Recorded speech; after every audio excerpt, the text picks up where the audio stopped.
की थी, उनका सितौर से ये कहना था कि वो इनेलो पार्टी तो आगे बीजेपी की गोदी में जाकर बैठ जाएगी और इनको वोट ना देना। क्या कहेंगे दीपेंद्र को? ये फैसला दीपेंद्र जी लेंगे या हम लेंगे? ये तो हमारे फैसले हैं। हमने इस बात का ऐलान कर रखा है कि हम अपनी सरकार बनाएंगे और हरियाणा के हित के लिए अगर कोई हमसे जुड़ना चाहेगा तो हम उसको निमंत्रण देते हैं कि वह आ सकते हैं। हम किसी के पास चल करके नहीं जाएंगे। अगर जैसे उचाना की बात की जाए, उचाना काफ़ी हॉट सीट है, आपके पिताजी भी कह चुके हैं हम यहाँ से उचाना से सीएम पद का कैंडिडेट देंगे, और साथ के साथ वहाँ दुष्यंत चौटाला भी अब कह रहे कि हम वहाँ से लड़ेंगे, तो क्या आपके पिताजी वहाँ से चुनाव लड़ेंगे? क्या कहना चाहेंगे? क्योंकि इस बात का फैसला तो पार्टी हाईकमान करेगा और अभय सिंह जी ही इस बात पर ज़्यादा बेहतर आपको जवाब दे सकते हैं। पर जहाँ तक बात आई दुष्यंत की, मैं तो निमंत्रण देता हूँ कि आके लड़ो तो उचाना में।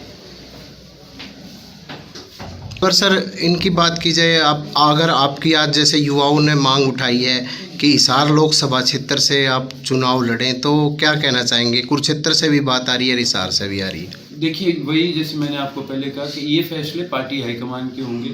जो आदेश आएगा उस आदेश की पालना करेंगे, और बाकी तो युवा साथियों ने अपनी बात रखी है।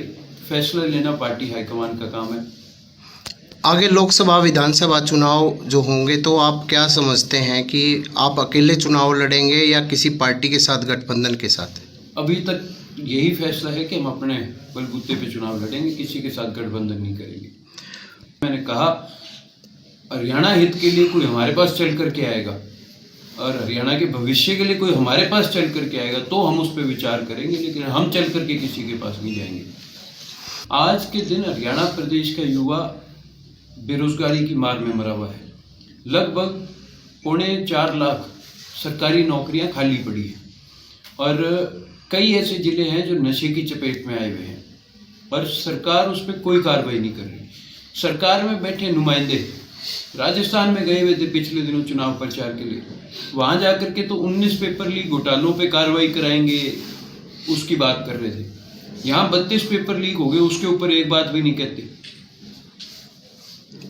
तो सर अभी हाल फिलहाल में जो हरियाणा में जो रेड लगी है, दिलबाग जी हुड्डा के भी लगी है, तो क्या कहना चाहेंगे? लगातार ईडी की सब जगह रेड पड़ रही, क्या कहना मैं चाहेंगे? इन बातों पे टिप्पणी नहीं करना चाहूँगा। इन पे जिनके साथ हुआ है या तो आप उनसे बात करें, और सरकार में बैठे लोग प्रेशर बना रहे हैं, और तो क्या है।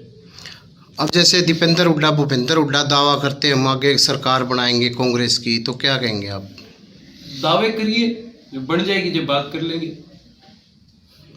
एक आप युवाओं के लिए, एक पिछड़ा वर्ग के लिए एक सम्मेलन करने जा रहे हो जी, उसको लेकर बताएं। बैकवर्ड का सम्मेलन हम सिरसा में करेंगे 14 जनवरी का, और 21 तारीख का हम करेंगे कैथल के अंदर युवा सम्मेलन, जो मैं आपको पहले भी जिक्र किया। और दोनों बड़े सम्मेलन होंगे, बैकवर्ड का भी बड़ा होगा, और युवा तो मैंने जैसे बताया कि युवा आकर के उस दिन फैसला सुनाएगा कि हरियाणा का युवा आगे क्या चाहता है। तो जो कैथल में होने जा रहा है उसमें क्या क्या युवाओं की जो मुख्य मांगे उठाई जाएगी, वो आपको मैं निमंत्रण देता हूँ। आप 21 तारीख को कैथल पहुँचिए, उस दिन आपको वहाँ पर सारी बातें विस्तार से फिर युवा बताएगा कि वो क्या चाहते हैं। और एक 14 फरवरी को भी कुछ करने जा रहे हैं इंसो का, कुछ स्थापना दिवस कुछ ऐसा। 15 फरवरी का IS होगा, IS हमारा होगा। स्थापना दिवस होता है, वो हम हिसार में